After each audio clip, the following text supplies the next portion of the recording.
The pot roast was getting cold, but my mother kept refilling everyone's wine glasses as my brother Mike continued his performance. I mean, seriously, he said, waving his fork for emphasis. Who needs a smart device that tracks their pet's emotional state? It's the dumbest thing I've ever heard.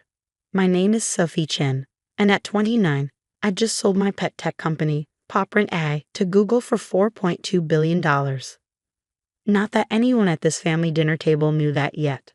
It's not just emotional tracking, I said quietly, pushing my peas around my plate. The AI can predict health issues before they become serious, potentially saving pets' lives. Mike rolled his eyes.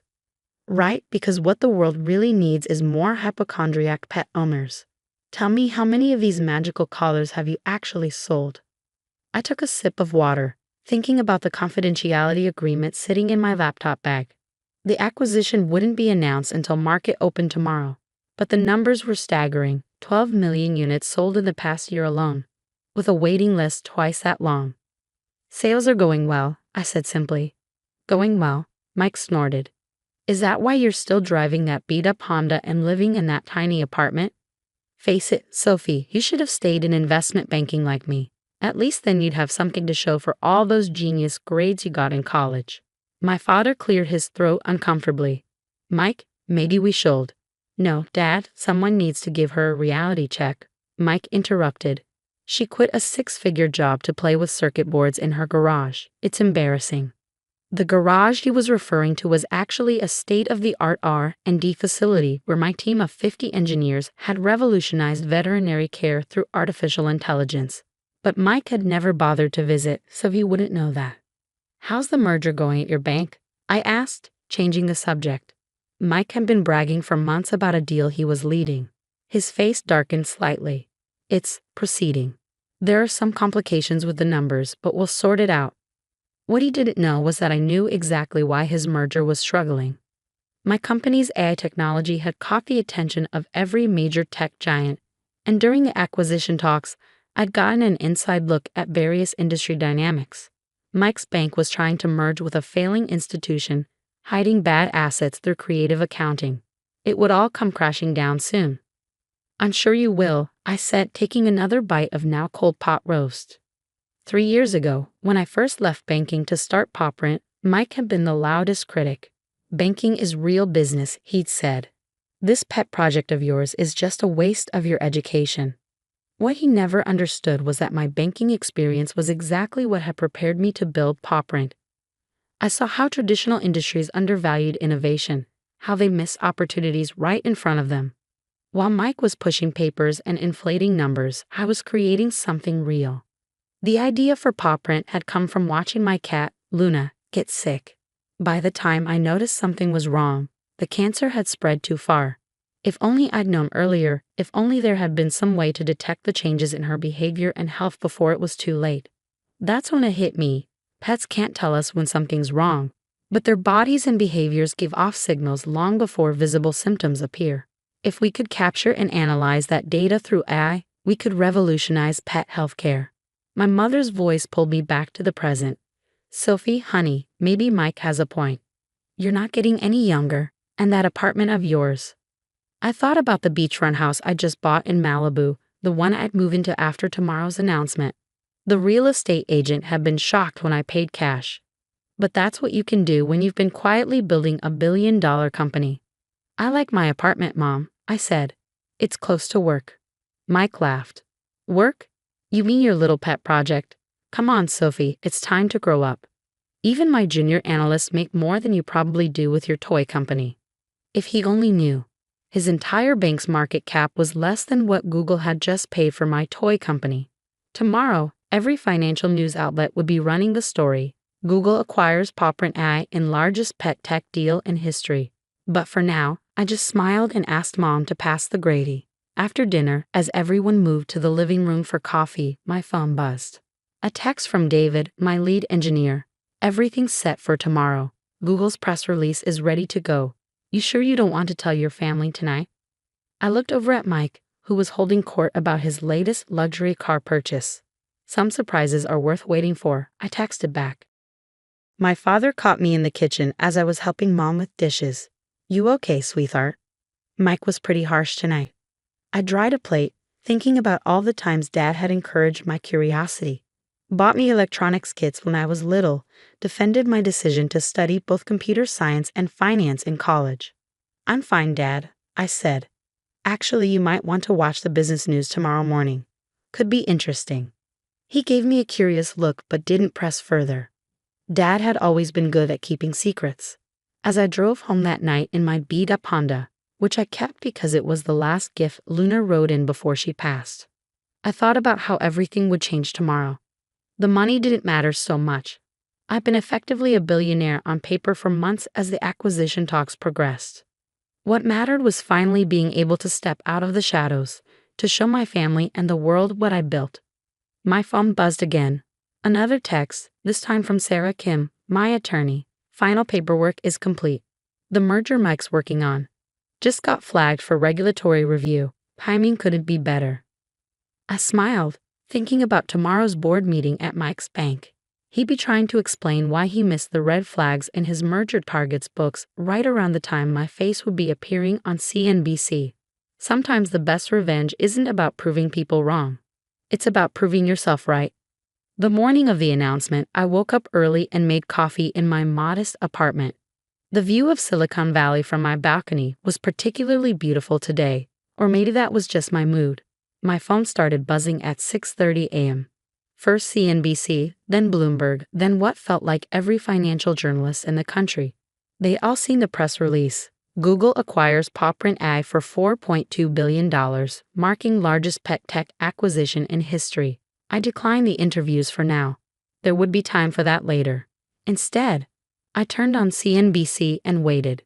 At 7:45 a.m., my face appeared on the screen alongside the acquisition headlines. Within minutes, my phone exploded with notifications. First was Mom, Sophie? Is this real? Call me. Then Dad. I knew it. So proud of you, sweetheart.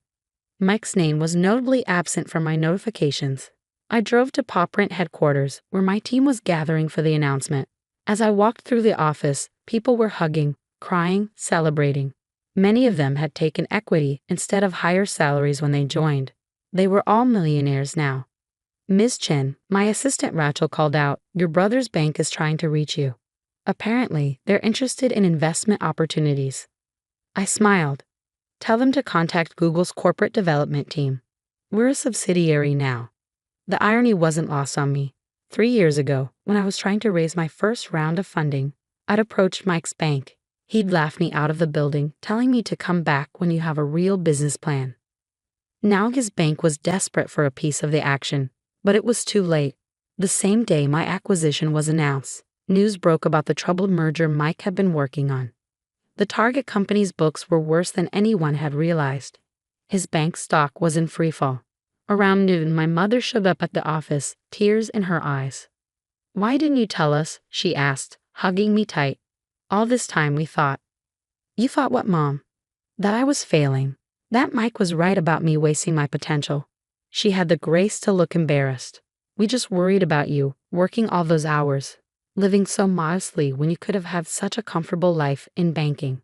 I led her on a tour of the office, showing her the labs where we developed our AI technology, the walls covered in thank you letters from pet owners whose animals' lives had been saved by our early detection system. "I am comfortable, Mom," I said. "I've been comfortable for a while. I just didn't need to show it off." My phone buzzed. Mike was finally calling. I let it go to voicemail. Later that afternoon, I had my first official meeting with Google's executive team. They wanted to discuss expansion plans, integration strategies, and my role going forward. I'd be leading their new pet technology division with a significant budget and autonomy. As I left the Google campus, another voicemail from Mike. "Sophie, we need to talk. This merger situation. I could really use your help. Your exit is all anyone's talking about. Maybe you could put in a good word with some investors." I thought about all the family dinners where he belittled my work, all the times he dismissed my company as a cute hobby. Now he wanted my help. When I got home that evening, I found him waiting in my building's lobby. "How did you get in here?" I asked, though I knew the answer. He was still my emergency contact. Something had need to change. "Sophie, please," he said, following me to the elevator. "My career is on the line here. The merger's falling apart. Our stock is tanking, and you're suddenly the golden child of Silicon Valley. You have to help me. I turned to face him. Have to? Like you had to mock my ridiculous gadget at dinner last night? Like you had to tell everyone I was wasting my life? I was wrong, okay, he snapped. Is that what you want to hear? You're the brilliant one, the successful one. Now can we talk about how you're going to help your brother out of this mess? We reached my floor, and I stepped out of the elevator. No, Mike, we can't. Because this isn't about brilliance or success. It's about respect. You never respected me, my work, or my choices. You thought success only looked one way, your way. Now you're learning otherwise, and that's a lesson you need to experience fully. What are you saying? I'm saying good luck with the merger, Mike. I hear Google's corporate development team gives excellent feedback on due diligence practices. You might want to look into that. I closed my apartment door on his protests, finally checking my other messages. The acquisition had made me the youngest self-made female billionaire in tech. Magazine covers were already being planned. Speaking requests were flooding in. But what made me happiest was an email from a pet owner in Ohio. Your device caught my dog's heart condition 3 months before any symptoms showed. The vet says if we'd waited, it would have been too late. You saved his life. Thank you. I clicked over to my real estate agent's website, looking at the Malibu house I bought. The movers were coming next week. Maybe I'd invite the family over for dinner once I was settled. Show them what their failing daughter had really been up to all these years. But first, I had a company to run and lives to save. Success, I was learning, wasn't about proving others wrong. It was about staying true to your vision, even when nobody else could see it. 2 months after the Google acquisition, I sat in my new Malibu home, watching the sunset over the Pacific. The house was everything I dreamed of. Modern, spacious, with a dedicated room for Luna's old things and a wall of thank you letters from PopRent users. My phone buzzed, another text from Mike. The merger's officially dead. Board meeting tomorrow to discuss leadership changes. Please, Sophie, I need your help. I set the phone down without responding. Mike's bank had lost billions on the failed merger, and heads were rolling. According to industry gossip, his position was particularly precarious. The doorbell rang. It was Mom and Dad coming for their first visit to my new home. Oh, honey, Mom gasped as she walked in. This is incredible. Dad just smiled, walking straight to my wall of letters. These are what matter, aren't they? He said, reading the stories of pets saved by PopRent's early detection system. They are, I agreed. The money's nice, but this is why I built it. We sat on the terrace for dinner, prepared by the private chef I'd hired, one luxury I'd decided to allow myself. As we ate, I could see Mom struggling with something. Mike's in trouble, isn't he? She finally asked. His choices put him there, Mom. Not me. But you could help him. With your connections now. I set down my fork. Mom, do you remember last Christmas? When Mike spent the entire dinner telling everyone how I was throwing my life away. How I'd never amount to anything in real business. She nodded slowly. The whole time he was saying that, I was in final negotiations with Google. I was already worth billions on paper. But instead of telling him that, I sat there and took his abuse. Do you know why? Why? Dad asked quietly. Because I wanted to see who he really was. Not who he pretended to be when he needed something, but who he was when he thought I had nothing to offer him. The next morning, I drove to Mike's bank for the board meeting. Not to help him, but because Google was considering acquiring some of the bank's technology assets in the wake of the failed merger. As the new head of special projects, I'd be leading the evaluation. Mike was waiting in the lobby, looking like he hadn't slept in days. Sophie, thank God, he started, but I held up a hand. I'm here as a potential acquirer, Mike. Nothing more. Google is interested in your AI trading platform. We'll be evaluating it over the next few weeks. His face fell. But I'm your brother. Yes, you are. And for years, you used that relationship to tear me down. To make yourself feel bigger by making me feel smaller. Now that the tables have turned, you want to use that same relationship to save yourself. I said I was sorry. No, Mike, you said you were wrong. There's a difference. Sorry means understanding the harm you caused and wanting to make amends. Wrong just means the outcome didn't match your expectations. I walked past him to the elevator, remembering all the times he'd made me doubt myself, all the family dinners where he'd dismissed my dreams. The board meeting was brief. Mike's team presented their technology, trying desperately to impress Google's new pet tech division head. I asked pointed questions, exposed flaws in their system, and watched my brother squirm as I demonstrated a level of technical knowledge he never knew I possessed. Afterward, I found Dad waiting by my car. "You didn't have to be so hard on him in there," he said. "Yes, I did. Not for revenge, Dad. For his own good. Mike needs to learn that success isn't about putting others down or taking shortcuts. It's about building something real, something that helps people, or in my case, helps pets." Dad nodded slowly. You remind me of your grandmother. She built her business from nothing, faced all kinds of discrimination, but never lost sight of why she was doing it." I smiled, thinking of Grandma Chen and her fierce determination. She'd been the first to invest in PopRent, writing me a check and saying, "Make something that matters." That evening, I sat in my home office, reviewing acquisition proposals for Google. Mike's bank's technology wasn't worth buying. Too many corners cut, too much emphasis on flash over substance. Just like Mike himself. My phone buzzed one last time. Mike again.